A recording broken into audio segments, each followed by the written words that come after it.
देखो चला, एक क्वेश्चन आता है, इधर इधर ध्यान दीजिएगा कि वनस्पति तेल से वनस्पति तेल से कृत्रिम घी बनाने में निकेल और पैलेडियम उत्प्रेरक का उपयोग होता है, या कभी कभी दे देता है असंतृप्त वसा से संतृप्त वसा बनाने के लिए असंतृप्त वसा से संतृप्त वसा बनाने के लिए असंतृप्त वसा से संतृप्त वसा बनाने के लिए भी निकेल और पैलेडियम उत्प्रेरक का उपयोग होता है। वनस्पति तेल से कृत्रिम घी बनाने के लिए निकेल और पैलेडियम उत्प्रेरक का उपयोग होता है, या वनस्पति तेल से कृत्रिम घी बनाने के लिए निकेल और पैलेडियम उत्प्रेरक का उपयोग होता है। और यह जो प्रक्रिया है इसको हम लोग हाइड्रोजनीकरण कहते हैं। क्या कहते हैं इसको? हाइड्रोजनीकरण कहते हैं। इस प्रक्रिया को चला कहते हैं हाइड्रोजनीकरण। अरे वो कॉपी इस बच्चे का हरा गया है, किसी के पास है क्या एक्स्ट्रा कॉपी? वो है क्या? दे दो। काहे चुरा ली है? दे दीजिए। हाइड्रोजनीकरण क्या कहते हैं चला? हाइड्रोजनीकरण। आज बोला इथानॉल हो गया पीने वाला अल्कोहल। कौन अल्कोहल? पीने वाला अल्कोहल। बताओ ये जल में घुलनशील है कि नहीं है? पिए होंगे तो पता चलिए गया होगा। इथानॉल जल में पूर्णतः विलेय है, और ये दोनों को अगर अलग करना है, इथेनॉल अब पानी को अगर अलग करना है, पानी को अगर अलग करना है तो हम लोग भाप आसवन विधि का उपयोग करते हैं। अलग करना है तो हम लोग कौन विधि का प्रयोग करते हैं? भाप आसवन विधि का उपयोग करते हैं। इथेनॉल को अगर पानी से अलग करना है तो कौन विधि का उपयोग करते हैं? भाप आसवन विधि का उपयोग करते हैं।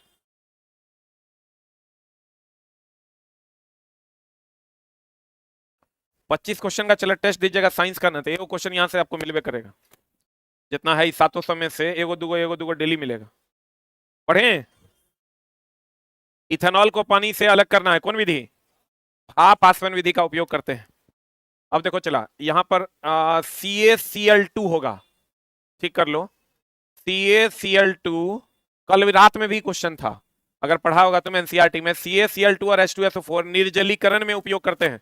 मतलब इसका काम है जल का क्या करना? अवशोषण करना। जल का क्या करना चला? अवशोषण करना। किसका?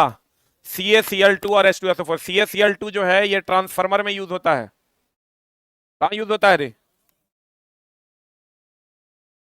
ट्रांसफार्मर में प्रयोग किया जाता है। कौन? Calcium chloride. Calcium chloride transformer में प्रयोग किया जाता है नमी को क्या करने के लिए? अवशोषित करने के लिए। इसी में अगर दे देगा अम्ल और अल्कोहल, किसका निर्माण करता है? ईस्टर का। ईस्टर का काम है फलों की गंध के लिए। किसके लिए?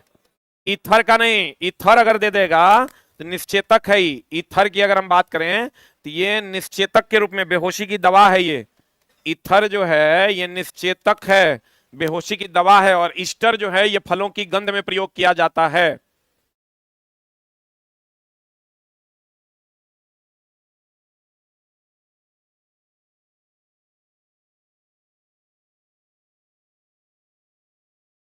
हो गया। अगर हम चला एस्टर एस्टर की बात करें तो ये फलों की गंध के लिए, जो हम लोग पेप्सी माजा पीते हैं या अन्य अलग अलग फ्लेवर का आइसक्रीम वगैरह खाते हैं तो उसमें किसका उपयोग करते हैं? एस्टर का। यानी अगर आप माजा पी रहे हैं मतलब आम नहीं पी रहे हैं, आप क्या पी रहे हैं? एस्टर पी रहे हैं। लेकिन कहा जाता है कि हर मौसम आम, जबकि वो आम नहीं है। ईथर क्या है? निश्चेतक। कैल्शियम क्लोराइड का उपयोग कहाँ होता है? ट्रांसफार्मर में। और H2SO4 और कैल्शियम क्लोराइड क्या है? जल अवशोषक। जल अवशोषक मतलब नमी अवशोषक। ईस्टर बताओ, इत्र की गंध सूचक के रूप में इसका उपयोग करते हैं। इत्र या गंध सूचक के रूप में इसका उपयोग करते हैं। बताओ, साबुन के बुलबुले, बुलबुले का जो गुच्छा होता है उसको हम लोग मिसेल कहते हैं। क्या कहते हैं उसको? साबुन के अणु मिसेल संरचना तैयार करते हैं, इसका मतलब बुलबुलों का गुच्छा तैयार करते हैं। बोलो ने। साबुन के अणु मिसेल यानी अणुओं का गुच्छा तैयार करते हैं, जिसे हम लोग क्या कहते हैं? मिसेल। और एगो चीज और ध्यान रखना, बालू प्लस सीमेंट मिला के बनता है मोर्टार। क्या बनता है चला? मोर्टार। और साबुन के बुलबुले के अंदर का जो अगर त्रिज्या आर हो तो इसका जो दाब होता है वो होता है 40/r, जहां आर जो है वो त्रिज्या है और टी जो है वो क्या है? पृष्ठ तनाव है। टी क्या है चला? पृष्ठ तनाव है और पी क्या है, दाब है। तो हमको ये बताओ जिसकी त्रिज्या कम होगी उसका दाब क्या होगा, जिसकी त्रिज्या कम उसका दाब ज्यादा, जिसकी त्रिज्या ज्यादा उसका दाब कम। जल्दी लिख, खोज खाने आया है रे।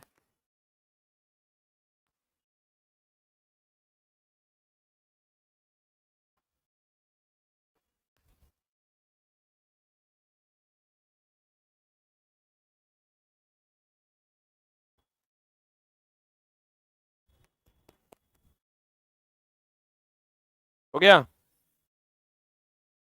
P बराबर क्या होता है 40/R, यानी जिस साबुन के बुलबुले की त्रिज्या कम होगी उस पर दाब ज्यादा होगा।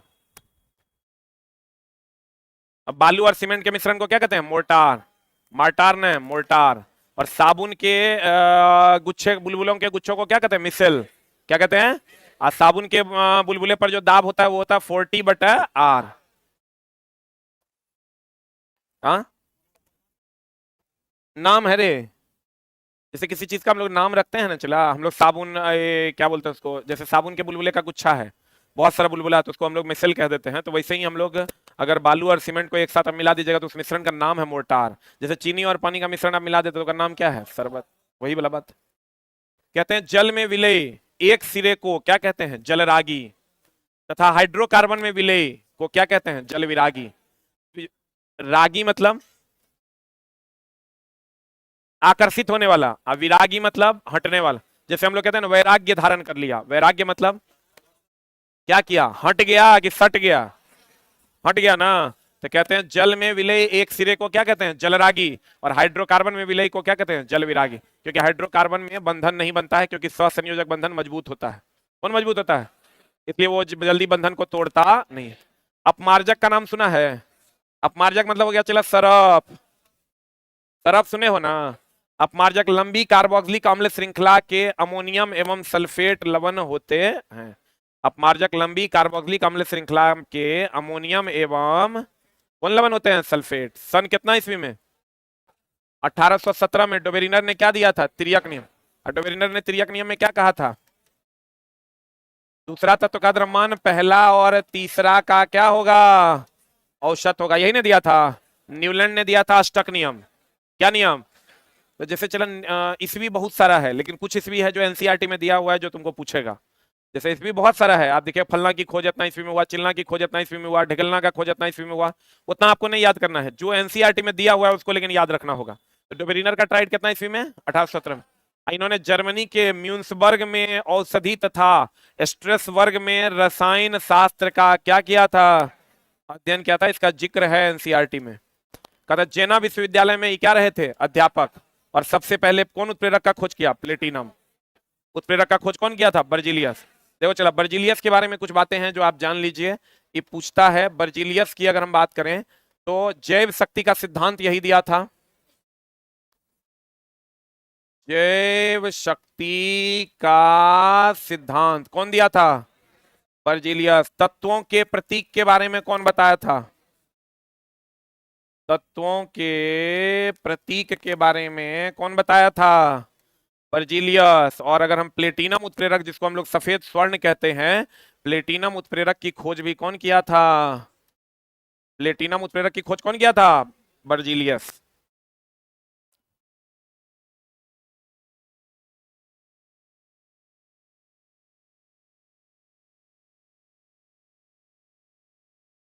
इसका पीडीएफ डाला हुआ है सामने, जो टेलीग्राम लिंक है आपका उसी में पीडीएफ मिल जाएगा। हो गया। प्लेटिनम को हम लोग क्या कहते हैं, चला सफेद स्वर्ण भी कहते हैं। कौन स्वर्ण कहते हैं, सफेद स्वर्ण। आपको हम पीछे पढ़ाए थे, काला सोना किसको कहते हैं, कोयला और पेट्रोलियम को। कोयला और किसको, पेट्रोलियम। कौन सोना कहते हैं, काला सोना। और सफेद सोना किसको कहते हैं, प्लेटिनम। सही है ना। सबसे अधिक उत्प्रेरक किसका है, सबसे अधिक समस्थानिक किसका है, समस्थानिक है चला पोलिनियम का। कितना, 27। लिख लो, सबसे अधिक समस्थानिक किसका है, पोलिनियम का। कितना है, 27। समस्थानिक समझते हो ना, परमाणु संख्या समान, परमाणु भार अलग अलग। प्लेटिनम उत्प्रेरक की खोज कौन किया था, बर्जिलियस। जैव शक्ति का सिद्धांत कौन दिया था, बर्जिलियस। और तत्वों के प्रतीक की खोज कौन किया था, बर्जिलियस।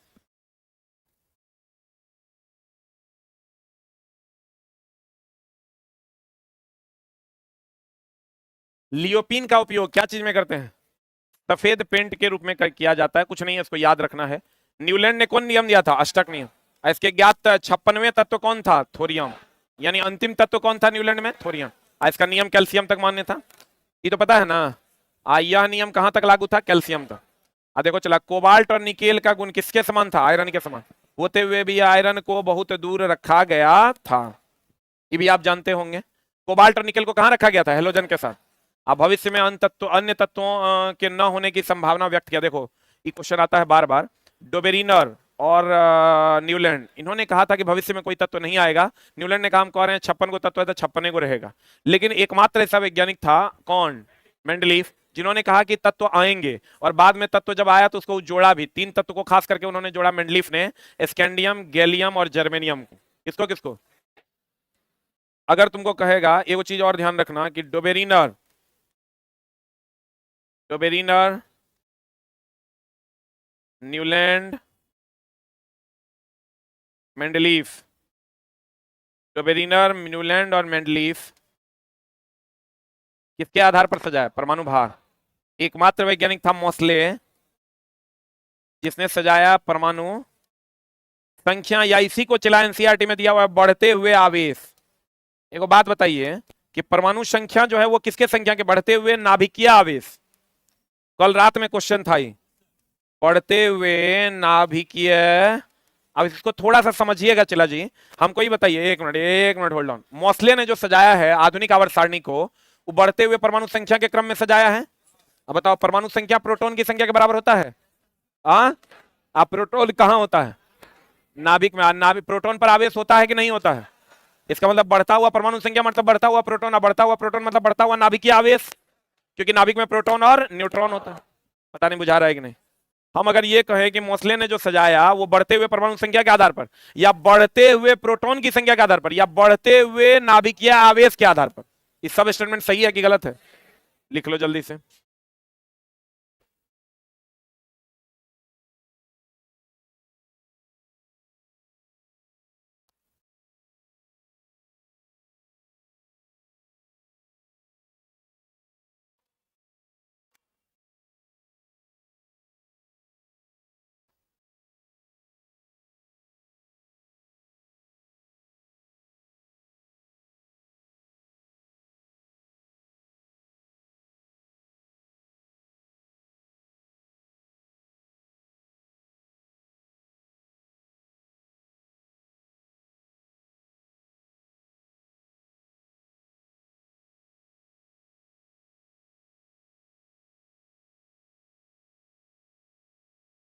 हो गया?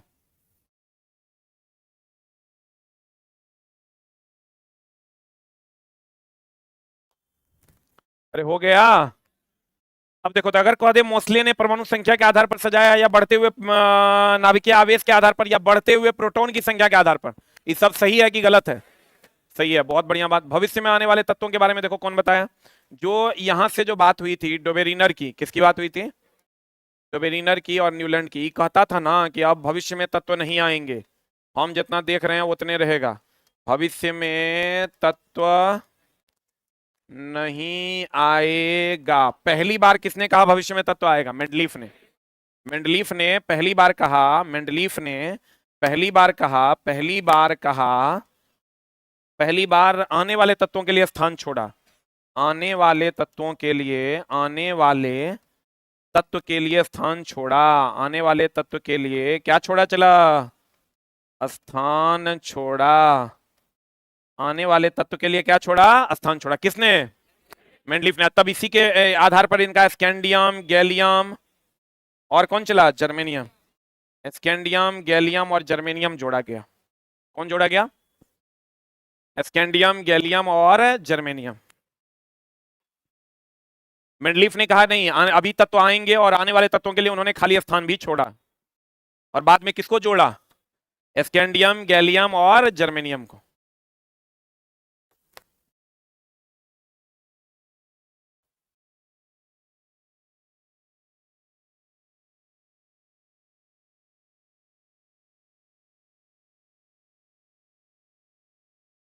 हो गया? पहली बार आने वाले तत्वों के लिए कौन कहा था कि आएगा तत्व और आ सकता है? कौन कहा था? मेंडलीफ ने। और आवर्त सारणी को तीनों परमाणु भार के आधार पर सजाया। ये मोस्ले ने किसके आधार पर सजाया? परमाणु संख्या के आधार। पढ़े तो भविष्य में अन्य तत्व होने की संभावना व्यक्त किया था किसने? किसने किया था रे? मेंडलीफ ना। मेंडलीफ की आवर्त सारणी 1869 में छपी तथा कितना में जर्मन पत्रिका में छपी? जैसे ये दोनों अलग अलग बात है। अगर कह देगा मेंडलीफ की आवर्त सारणी कितना में छपी? 1869 में। लेकिन भैया जर्मन पत्रिका में कब छपी थी? 1872 में। दोनों बात अलग अलग। मेंडलीफ ने जब अपना आवर्त सारणी बनाया था वो कितना में बनाया? 1869 में। लेकिन जर्मन पत्रिका में कब छपा? 1872। कितना साल बाद? 3 साल बाद ना। 3 साल बाद उसकी थ्योरी जो है जर्मन पत्रिका में छपी थी। अगर कह देगा तुमको मेंडलीफ ने पहली बार जो आवर्त सारणी बनाया वो कितने में बनाया? 1869 में। और छपा था कितने में? 1872 में। कितना में? इस समय ज्ञात तत्वों की संख्या कितनी थी? 63। ये हमेशा ध्यान रखिएगा। चला डोबेरिनर, डोबेरिनर के समय ज्ञात तत्वों की संख्या नील, पता ही नहीं था इसको। न्यूलैंड के समय ज्ञात तत्वों की संख्या, न्यूलैंड के समय ज्ञात तत्वों की संख्या 56। अब मेंडलीफ के समय ज्ञात तत्वों की संख्या, मेंडलीफ के समय ज्ञात तत्वों की संख्या कितनी थी? 63। और मोस्ले के समय ज्ञात तत्वों की संख्या 114। और अभी ज्ञात तत्वों की संख्या 118। सब अलग अलग है, बढ़िया से देख लो।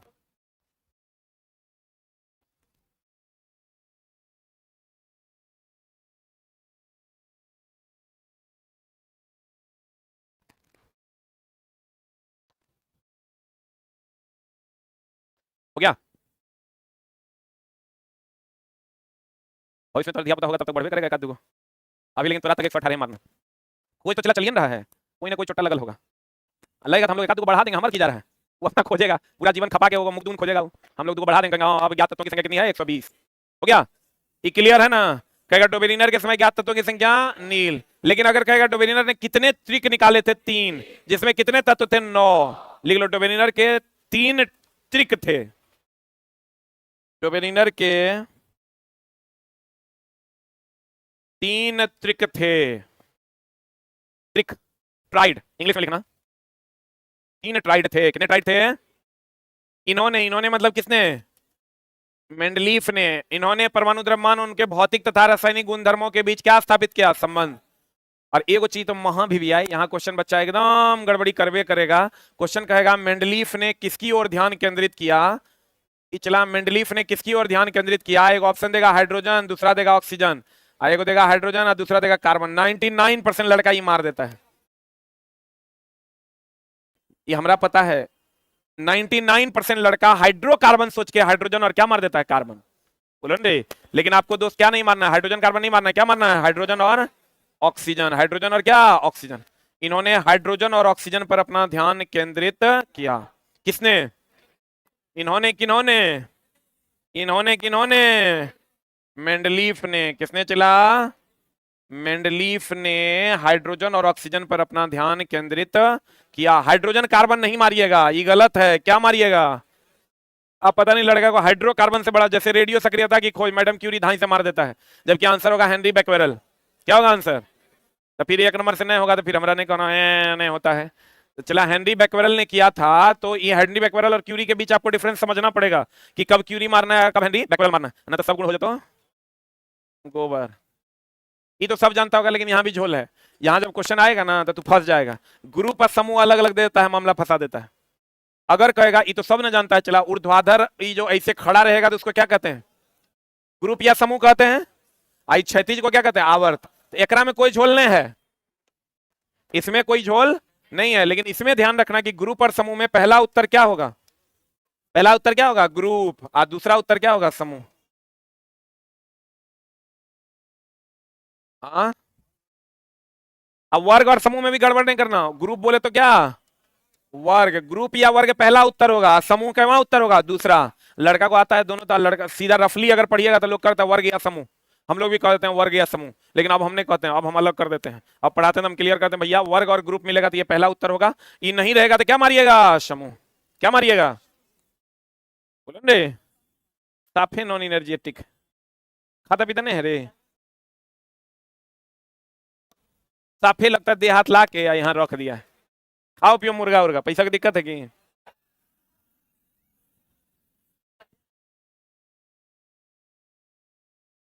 मुर्गा बनाओ तो हमको भी खिलाओ। आज तक का चला इतिहास है, जो हमारा मुर्गा खिलाया है सबको नौकरी हुआ है। थोड़ा लेट हुआ है लेकिन हुआ है जरूर। अब तुम लेके आओगे एक पीस, एक नंबर से रह जाएगा। लेके आओगे वो छोटी, वो आया छोटका टिफिन में लेके, ये इतना बड़ा टिफिन था, ओकरा में एगो लेग पीस था, एगो छोटकनवी पीस था। बोला सर हम आपके लिए लाए। बोले लाइवे किया छोटा दे, इतना कम लाया है। और फिर 8-9 दिन पहले आया, बोला सर हमारे पॉइंट पॉइंट से रह गया। एक पीस खिलाओगे भाई, पॉइंट से रहबे करेगा। ये तो समझो ललचा के रहना ना हो गया रे। खिलाना है तो भरपेट खिलाओ। ये तुम लोग को होता है कि आज चिकन बना के ले जाते हैं गुरुजी को खिलाएंगे ना, एकदम नहीं। अरे छोटा तोरा ही तो समझ लो, माई बाप के बाद अगर तोरा लिए कोई सोच रहा है, खड़ा है कोई, तो हम है, ठीक ना। न किए है खड़ा, बताओ। तो और माई बाबू को तुम छोड़ दो, एक आदमी जो तुम्हारे जीवन के लिए खड़ा है कि तुमको सही रास्ते पर ले जाना है, कोई नहीं मिलेगा। आंख बंद कर लो, कहीं कोई तरह नजर नहीं आएगा कि साला क्या है जो सही रास्ते पर ले जाएगा। और तब छोटा चिकन के नाम पर ही कर देता है। खिलाओ नहीं, एक पीस एक नंबर से कर पाएगा। कहते हैं ऊर्ध्वाधर स्तंभ या ग्रुप, ग्रुप को क्या कहते हैं, चला वर्ग, क्या कहते हैं, वर्ग को समूह कहते हैं, और वर्ग या समूह कहते हैं, और क्षैतिज को क्या कहते हैं, आवर्त। अब कहते हैं इन्होंने, इन्होंने मतलब किन्होंने, मेंडलीफ चचा ने। किसने चला? अरे चला, ये तो सब न जानता है। मेंडलीफ ने परमाणु भार के आधार पर सजाया, क्या नहीं जाना था? सब जानता है। परमाणु भार और परमाणु द्रव्यमान केमिस्ट्री में सेम है, इसका ध्यान रखना। परमाणु भार और परमाणु द्रव्यमान केमिस्ट्री में सेम है कि अलग अलग? कहता इन्होंने, किन्होंने, पहले इन्होंने ऑक्साइड के ऊपर ध्यान केंद्रित किया और हाइड्रोजन और ऑक्सीजन को प्राथमिकता दी, उसके ऊपर और ज्यादा ध्यान केंद्रित किया। और हाइड्रोजन ने एकरा धोखा दे दिया। जगह पर बेसी ध्यान दोगे बेसी धोखा देगा, जगह पर तुम ध्यान नहीं दो एकदम धोखा नहीं देगा। हाइड्रोजन जो है चला, हाइड्रोजन को ही आवारा बोला था। कौन बोला था? मेंडलीफ। क्या बोला था? आवारा, क्योंकि हाइड्रोजन के कारण आवारा बन गया था, ठीक ना। जबकि हाइड्रोजन और ऑक्सीजन पर विशेष ध्यान केंद्रित किया था, और वही इसको क्या दे दिया, धोखा दे दी। तो कहते हैं इन्होंने ऑक्साइड के ऊपर भी रखा था चीजों को। एक का बोरोन, नाम सुने हो ना? तीने को इक्का था, इक्का बोरोन, इक्का एल्युमिनियम, इक्का सिलिकॉन। बोलो हाँ, 3 को इक्का को इन्होंने रखा था, नाम रखा था इक्का बोरोन, इक्का एल्युमिनियम और इक्का सिलिकॉन। हमेशा सिलिकॉन बोले तो जर्कोनियम हो गया, जर्मेनियम। इक्का सिलिकॉन बोलते हैं किसको? जर्मेनियम को। इक्का एल्युमिनियम किसको बोलते हैं? गैलियम को। इक्का बोरोन किसको बोलते हैं? स्कैंडियम को। अच्छा चला, ये तो याद रहेगा। सिलिकॉन के जस्ट बगल में कौन है? जर्मेनियम ना रहेगा। सिलिकॉन के जस्ट बगल में कौन है? जर्मेनियम ना। तो इक्का सिलिकॉन कौन हो जाएगा? जर्मेनियम। इक्का सिलिकॉन कौन हो जाएगा? जर्मेनियम। इक्का बोरोन कौन हो जाएगा? स्कैंडियम। इक्का एल्युमिनियम, गैलियम। अच्छा, एल्युमिनियम गैलियम सेम जैसा नहीं लग रहा है? और सिलिकॉन जर्मेनियम सेम जैसा नहीं लग रहा है? बोलो ना रे। उसके बाद बच गया इक्का बोरोन, जिसको हम लोग क्या कहते हैं? स्कैंडियम। अक्रिया गैस देखो, मेंडलीफ ने, किसने चला, अरे किसने, किसने, मेंडलीफ का आवर्त सारणी देखोगे ना, तो लास्ट में बाईं ओर जो है उन्होंने अक्रिया गैस को रख दिया था। कहां रख दिया? इधर helium, neon, argon, krypton, xenon, radon को सबसे बाईं ओर शून्य वर्ग, इसीलिए उसका नाम पड़ा। काहे जानते हो? मेंडलीफ क्या किया, 1 2 3 4 5 9 तक सजा दिया। इसमें 7 आवर्त थे और 9 वर्ग थे। किसमें? मेंडलीफ ने 9 वर्ग तक सजा दिया। बाद में एकरा मिला अक्रिया गैस। कौन मिला? तो इसको ही बाईं ओर ले जाकर रख दिया। बाईं ओर अब क्या करता था, एक तो यहाँ ऑलरेडी था, एक तो यहाँ ऑलरेडी था, तो इसको बाद में इसको क्या रख दिया? 0। इसीलिए अक्रिया गैस को शून्य वर्ग के नाम से भी जाना जाता है। बोले वे नहीं करेगा।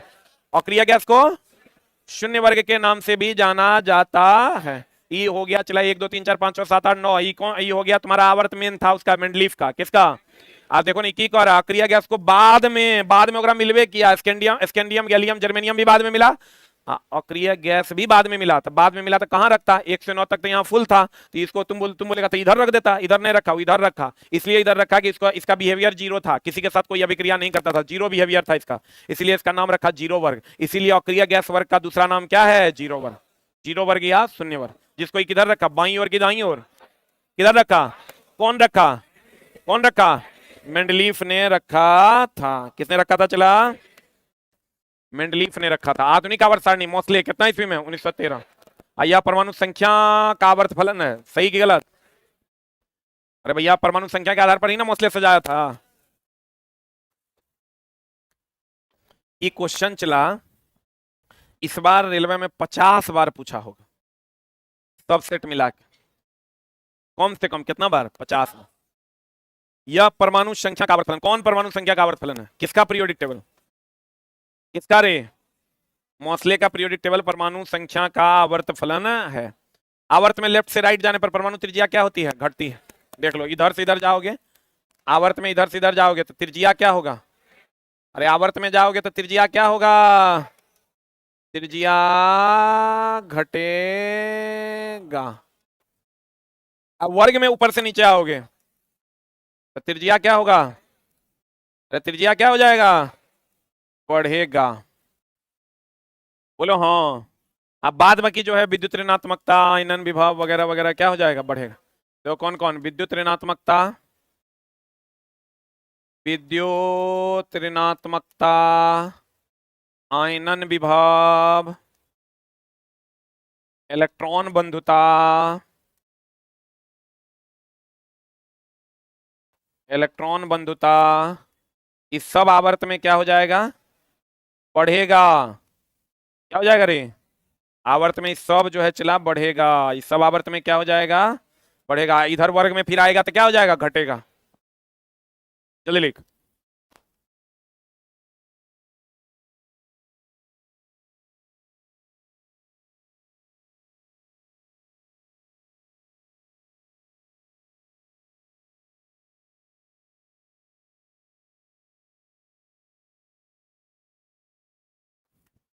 हो गया? अरे हुआ? विद्युत ऋणात्मकता, आयनन विभव, इलेक्ट्रॉन बंधुता, ये सब क्या हो जाएगा? बढ़ेगा।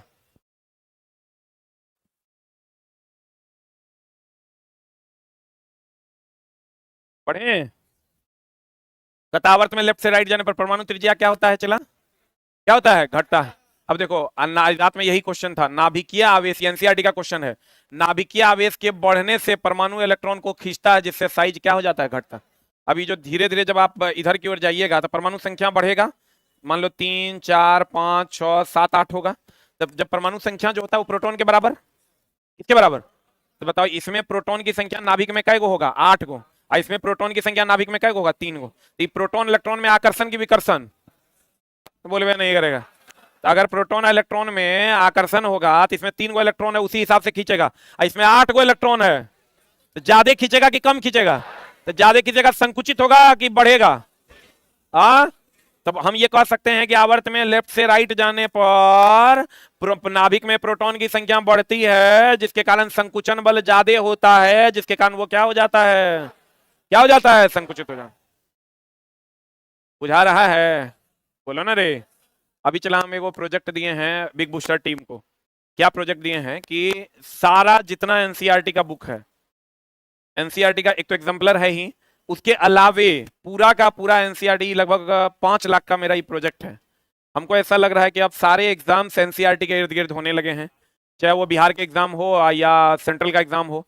तो हमने क्या किया है, इसका एक 5 लाख का बजट बनाया है, जिसमें हम इसमें कंप्लीट एनसीईआरटी में 10 लोगों को लगाकर सिर्फ इसका ऑब्जेक्टिव निकलवा रहे हैं। क्योंकि ऑब्जेक्टिव अवेलेबल नहीं है, डायरेक्ट क्वेश्चन पूछता है, बच्चा से बनता नहीं है। इसका चैप्टर वाइज नहीं, पेज वाइज ऑब्जेक्टिव निकाल रहे हैं। थोड़ा टाइम लगेगा, लेकिन पेज वाइज जब ऑब्जेक्टिव अवेलेबल होगा, तो अगर मान लो किसी को क्लास 10th का पेज नंबर 52 का फिजिक्स का ऑब्जेक्टिव बनाना है, मान लो पढ़ लिया है, उसको ऑब्जेक्टिव बनाना है, तो कंप्लीट उतने नंबर पेज, वही किताब, उतना ही क्लास क्लिक करेगा और उस सब्जेक्ट, उस पेज को का जितना भी ऑब्जेक्टिव होगा उसको सॉल्व कर पाएगा। उसमें ही फीचर होगा, वो भी सिंगल क्लिक में। जैसे ही एक क्लिक करेगा उससे क्लास मांग लेगा, नेक्स्ट क्लिक करेगा तो उससे सब्जेक्ट मांग लेगा, अगला क्लिक करेगा तो उससे पेज नंबर मांग लेगा, और वो पेज वो पढ़ेगा, पढ़ने के बाद वो ऑब्जेक्टिव सॉल्व कर पाएगा अलग अलग एग्जाम का। उससे चला अभी क्या हो रहा है ना, 90% एग्जाम्स जो, अगर हम मेरिट बनाने की बात कर रहे हैं, जैसे अब उसेन फुसेन रट लीजिएगा तो क्वेश्चन तो बनिए जाएगा, 100 है तो 70 बनेगा।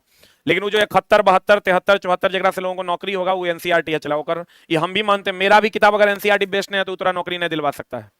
ये एकदम दिमाग में एडजस्ट कर लो। जो बच्चा अभी एनसीईआरटी नहीं पढ़ेगा उसका रिजल्ट नहीं होगा। हाँ, एग्जाम देगा, वो रिजल्ट में दिक्कत होगी। तो आप थोड़ा थोड़ा पढ़ लीजिए, आपका भी रिजल्ट हो जाएगा। लेकिन उसके लिए आपको पढ़ना पड़ेगा। साइंस मान लो हम पढ़ा दिया, इसी तरह पे आपको आर्ट्स का भी क्वेश्चंस देख लेना पड़ेगा। बहुत जल्द उसका भी आपको तो दिक्कत नहीं होगा। जो बीएसएससी देंगे, बिहार स्टाफ सिलेक्शन कमीशन का जब आएगा तो उसमें मेरा आर्ट्स का भी पूरा एक शेड्यूल आएगा, एससीईआरटी और एनसीईआरटी का मिक्स, जो ओरिजिनल क्वेश्चन होगा।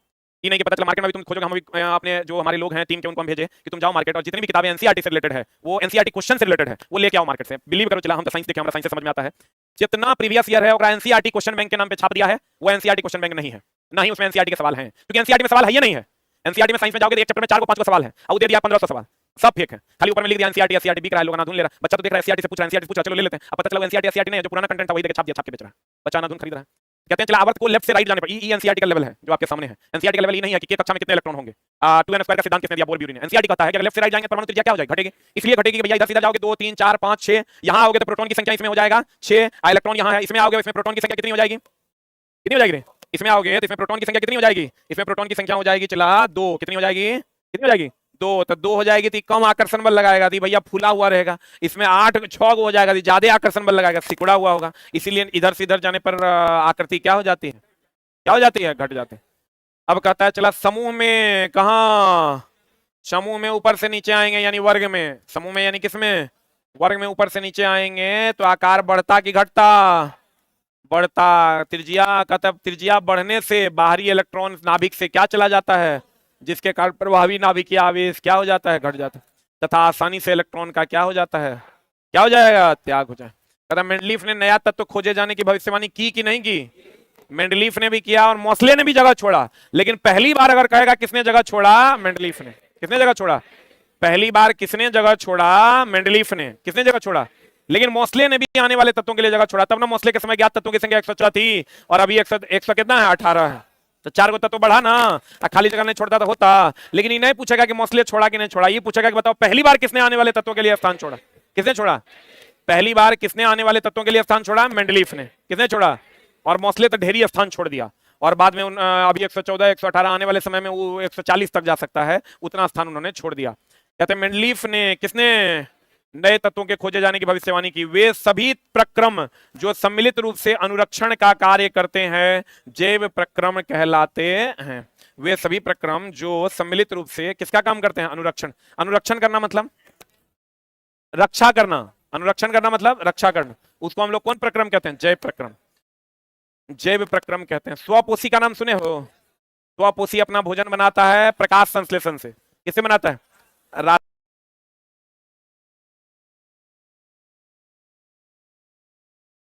किससे बनाता है, रातों में ही क्वेश्चन था।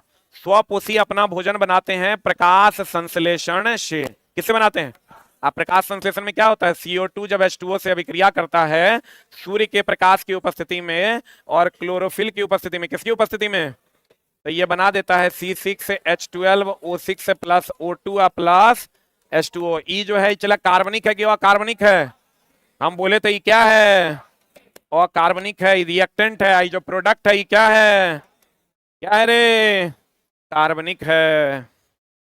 बोला हाँ, लंबा लंबा ना छोड़ें कृपया, जल्दी जल्दी लिखें।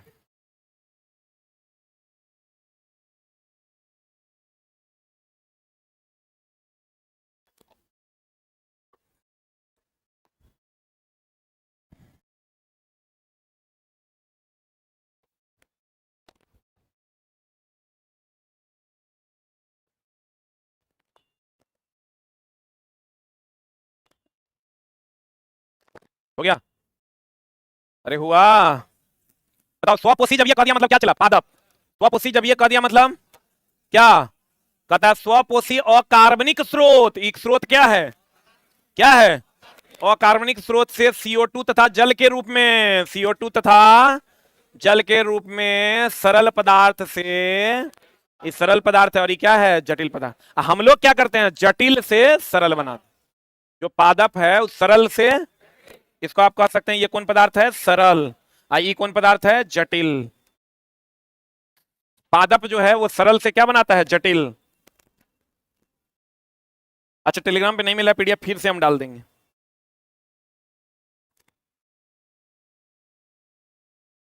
देखा एक लड़का कमेंट्स किया, कृष्णा कुमार, कि सर जो पढ़ा रहे हैं ये सब पूछता है ना, मुंह से निकल जाएगा खराब बात।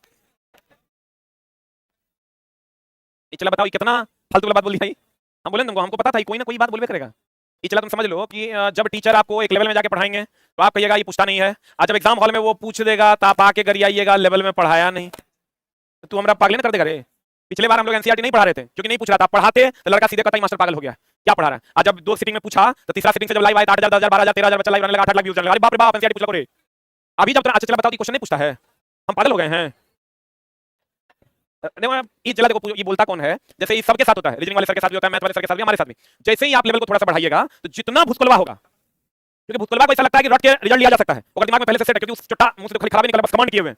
वो छोटा पढ़ा है नहीं कभी, उसको पढ़ने में इंटरेस्ट भी नहीं है, उसको लगता है जो पढ़ा रहा है फालतू है, क्योंकि खुद को समझा रहा है कि कुछ भी नहीं करता है और उसको समझ में भी आता नहीं है। पहले वो तो यहीं तक खुश है कि भैया पौधे प्रकाश संश्लेषण करते हैं, यहीं तक खुश है। तो इस बार का एग्जाम का क्वेश्चन निकाल के देखना, कुछ नहीं किया है, यहाँ पर सूर्य का प्रकाश क्लोरोफिल की जगह पर वाट कर दिया है, देखा होगा प्रीवियस ईयर में मिल गया होगा, नहीं किया है। आई चला वाट की जगह पर लिखा है सूर्य का प्रकाश, दूसरा में क्लोरोफिल, सूर्य का प्रकाश क्लोरोफिल, ऐसा क्वेश्चन तुमको मिलेगा। और एनसीईआरटी का क्वेश्चन इस बार का प्रीवियस ईयर भी है। इस बात बोलता है चलो मन नहीं करता, अभी हम सोच रहे थे कि बढ़िया बढ़िया न्यूमेरिकल पढ़ेंगे, थोड़ा सा अप लेवल का पढ़ेंगे, ये पढ़ेंगे वो पढ़ेंगे, पढ़ाओ तो चटक कहेगा चोट चोट चोट चोहर चिल। अच्छा तुम पढ़ना क्या चाहता है, विद्युत धारा कैसे मतलब एम्पियर पढ़ा तो बोलो, पढ़ा देते हैं। हाँ क्या पढ़ें बताओ, निकट दृष्टि तो अवतल की उत्तल, वो अगर तुरंत नहीं आ रहा है तो रिजल्ट ऐसे भी नहीं होगा। हमारे पास नहीं पढ़ा, हमारे पास तुम गलत चैनल चूज कर लिया है, जल्दी भाग यहाँ से। मेरा तो चला एलपीओ का अगर टेस्ट मारेंगे तो नंबर लाते लाते धनसन उठ जाएगा, मारता होगा हवा टाइट हो जाता होगा। तो चला मेरे कहने का मतलब है अभी हम थोड़ा सिखाने के लिए हैं, हम थोड़ा वही बात करवा करवा के बार बार टाइम नहीं बर्बाद करेंगे कि बताओ पौधे स्वपोषी परपोषी परजीवी विषमपोषी स्वपोषी स्वपोषी। हाँ तो वही ओल्ड छाप मास्टर के पास पढ़ेगा, 0.25 से नहीं होगा। ये चला हम जो तेरा पढ़ा रहे हैं ना 60 तक तुम ला सकता है, मान के पढ़ा रहे हैं हम तेरा 60 से 70 तक के सफर में हम तुम्हारे साथ हैं। अगर तुम यहाँ तक नहीं पहुंचेगा तो इससे भी तो रिजल्ट नहीं होगा, घर चल जाओ, ये बात तुम जान लो। हम तुम्हारी इस सफर में तुम्हारे साथ हैं, बाकी हमरा कहेगा तुम नॉर्मल नॉर्मल क्वेश्चन सर पढ़ा दीजिए, हमरा से नहीं होगा। पढ़ना है मेरे पास पढ़ो, नहीं पढ़ना भागो यहाँ से। अब देखो चला स्वपोषी और कार्बनिक स्रोत, ये चला क्वेश्चन थोड़ा मिलता है प्रकाश संश्लेषण में जो स्रोत है वो कार्बनिक है कि अकार्बनिक। तो हम बताए भी थे कि लड़का CO2 देख के क्या मार देता है, कार्बनिक, लेकिन CO2 कार्बनिक नहीं है, वो क्या है अकार्बनिक, क्योंकि कार्बनिक होने के लिए कार्बन का डेरिवेटिव होना जरूरी है, बोले मैं नहीं करेगा। तो कहते हैं स्वपोषी अकार्बनिक स्रोत CO2 से जल के रूप में सरल पदार्थ को जटिल पदार्थ में बदलते हैं। स्वपोषी के अलावे जितना भी अन्य जीव है जैसे हम लोग, वो क्या करता है, जटिल पदार्थ को सरल पदार्थ में उपयोग करता है। स्वपोषी बोले तो पादप, स्वपोषी बोले तो बताओ सबसे अधिक ऊर्जा किसकी होती है, स्वपोषी की, किसकी होती है। और जैसे जैसे नीचे से ऊपर जाएंगे ऊर्जा का मान घटेगा, ये बात कहा था लिंडमान ने। किसने कहा था, नीचे से ऊपर जाने पर हम लोग कितना परसेंट ऊर्जा यूज करते हैं, 10%। ये बात किसने कहा था, लिंडमान ने। किसने कहा था, लिंडमान ने कहा था। यानी स्वपोषी सरल से जटिल में बदलते हैं, हम लोग जटिल से सरल में बदलते हैं, सही है। अरे बाबा, जटिल से सरल पदार्थ में चेंज करने के लिए हम लोग किसका उपयोग करते हैं, देखो हम लोग क्या करते हैं, हम लोग खाना खाते हैं तो खाना में कार्बोहाइड्रेट होता है, क्या होता है, तो कार्बोहाइड्रेट को चला अन्य चीजों में बदलते हैं, तो बदलने के लिए हम लोग किसका उपयोग करते हैं, एंजाइम का। किसका उपयोग करते हैं, किसका, हम लोग जो खाते हैं वो ग्लूकोज होता है, फ्रुक्टोज होता है, माल्टोज होता है, गैलेक्टोज होता है, जो जटिल पदार्थ है। कौन पदार्थ है, और उसको तोड़ते हैं, तोड़ने के लिए तोड़कर सरल पदार्थ में विभाजित करते हैं, तब ना अवशोषित करिएगा। और सरल पदार्थ में विभाजित करने के लिए हम लोग एंजाइम का उपयोग करते हैं। किसका उपयोग करते हैं, एंजाइम का काम क्या है, जटिल पदार्थ को तोड़ देना कि जोड़ देना। तोड़ देगा तो पच जाएगा। एंजाइम एक प्रकार का क्या है, उत्प्रेरक है। एंजाइम एक प्रकार का क्या है, उत्प्रेरक। तो बताओ हम लोग क्या करते हैं, जटिल पदार्थ खाते हैं कि सरल, जटिल को किसमें बदलते हैं, सरल में बदलते हैं। आप पौधे जो हम लोग खाते हैं तो उसके पास देखो सरल को जटिल में बदलता है। जैसे पौधा का जो उत्पाद है वो क्या है, जटिल है, और जटिल हम लोग खाते हैं फिर उसको किसमें बदलते हैं, सरल में।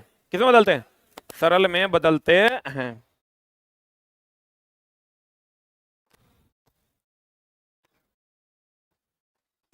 लड़का कहता है आपका बात सुनकर मुर्दा भी पढ़ने लगेगा।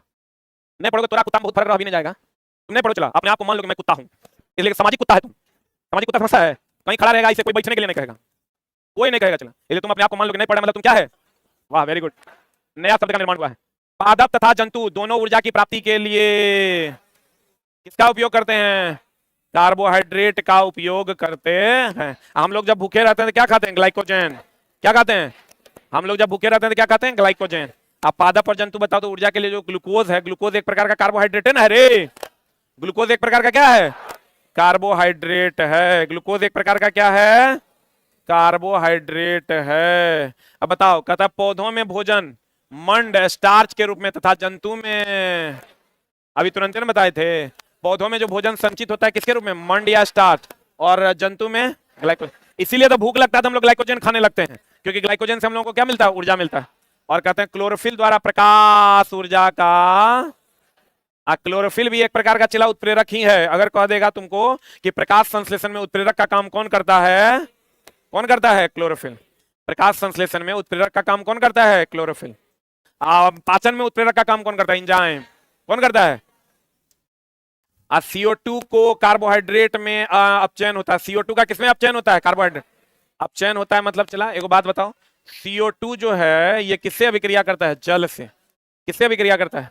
तभी बना देता है कार्बोहाइड्रेट C6H12O6। तो CO2 का किसमें अपचयन होता है? कार्बोहाइड्रेट में। किसमें चला? ग्लूकोज, फ्रुक्टोज, माल्टोज, ये सब क्या है? कार्बोहाइड्रेट। अब कहता है मरुद्भिद। मरुद्भिद समझता है रे? कहाँ का पौधा? मरुस्थल का पौधा। मरुस्थल के पौधे के बाह्य परत पर क्यूटीन होता है। क्यूटीन जल का क्षय को क्या करता है? रोकता है।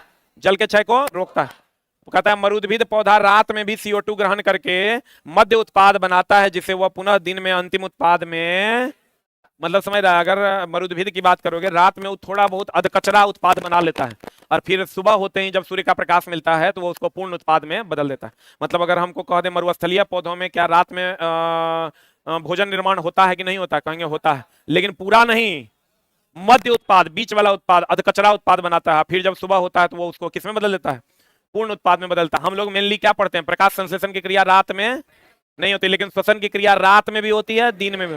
ये हमेशा ध्यान रखना, दोनों पूछेगा, दोनों में एक ही आंसर मार के चल आता है बच्चा। प्रकाश संश्लेषण जो होता है, प्रकाश संश्लेषण दिन और रात, दिन में होगा और रात में नहीं। लेकिन वही अगर श्वसन की बात करोगे तो दिन में भी होता है, रात में भी होता है। हाँ, सब वृक्ष का बात नहीं होता है। चलो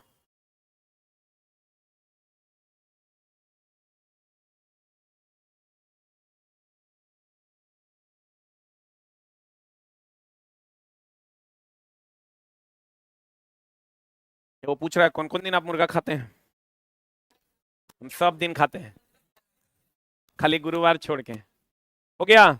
गुरुवार एक्चुअली मेरे घर में बनता नहीं है, मम्मी बोलती है गुरुवार को नहीं खाना चाहिए। हो गया? पहले खिलाएगा तब ना, खाली पूछने से होगा। इधर इधर इधर, मरुद्भिद पौधा रात में क्या ग्रहण करके? कोई भी चला CO2 है ना, ग्रहण करके उत्पाद बनाएगा, मध्य उत्पाद बनाता है, जिसे वह पुनः दिन में अंतिम उत्पाद में चेंज करा। पौधों के में गैसों का विनिमय कहाँ होता है? रंध्र में। पौधों में, इस सबको पता है। अब पौधों में वाष्पीकरण की वाष्पोत्सर्जन, वाष्पोत्सर्जन ना, पक्का ना। KOH का उपयोग CO2 को अवशोषित करने के लिए किया जाता है। पोटेशियम हाइड्रोक्साइड का उपयोग CO2 अवशोषित करने के लिए करते हैं। कैल्शियम क्लोराइड और सल्फ्यूरिक एसिड का उपयोग जल अवशोषण के लिए। एक बार और यहां लिख लो, पूछता है चला, कैल्शियम क्लोराइड और H2SO4 का उपयोग क्या अवशोषित करने के लिए? जल अवशोषण के लिए किया जाता है।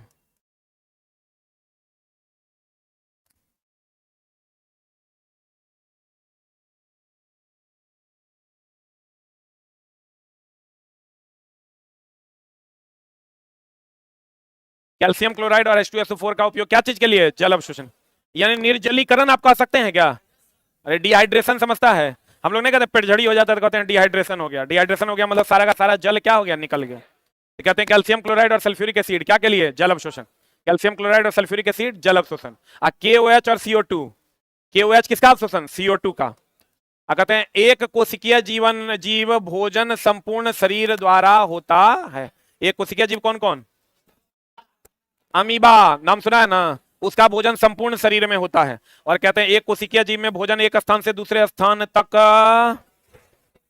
पक्षावय गति द्वारा जाता है। कभी कभी पूछ देता है, इसको ध्यान में रखिए। आहार नाल में भोजन, ये चला महा भी आए। हम बोले थे आहार नाल में जो हम लोग भोजन भेजते हैं किसके द्वारा? क्रमाकुंचन के द्वारा। मतलब मांसपेशियों के संकुचन और फैलाव के, इसी को कहते हैं क्रमाकुंचन। ये एनसीईआरटी का सवाल भी है और एनसीईआरटी का वन लाइनर भी है। आहार नाल में भोजन किसके गति द्वारा जाता है? क्रमाकुंचन में लिख लो, मांसपेशियों के द्वारा। किसके द्वारा? मांसपेशी के द्वारा। किसके द्वारा चला? आहार नाल में भोजन क्रमाकुंचन द्वारा, मांसपेशियों के द्वारा जाता है। किसके द्वारा जाता है?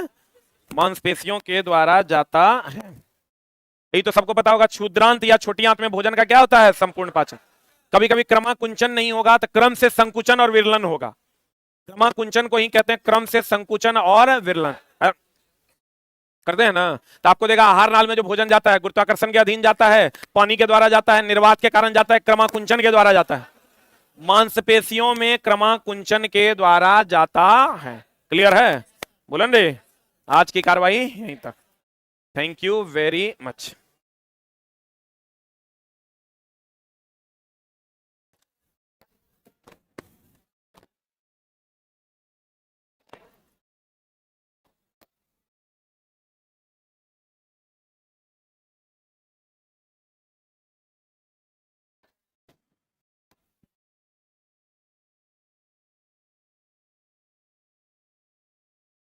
ऑनलाइन वालों 6:20 से 25 मिनट में हम लाइव आते हैं। कोशिश कीजिए अगर शुरू से पढ़ना है तो आ जाने के लिए।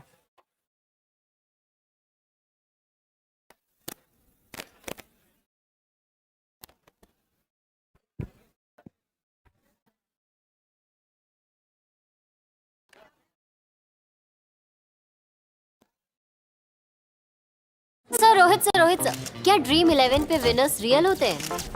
जी हाँ, बिल्कुल। ये विनोद चौहान जी यहाँ पर नमस्कार दोस्तों, क्या हमारा देश तानाशाही की ओर गिरता जा रहा है? 1 महीने पहले ये सवाल जब मैंने आप लोगों से पूछा था, जाहिर सी बात है बहुत से लोगों को शॉकिंग लगा था, लेकिन किसी भी सच्चे देशभक्त के लिए जो सही मायनों में देश की परवाह करता है, उसके लिए सवाल बहुत जरूरी है। कुछ लोगों को डाउट हुआ था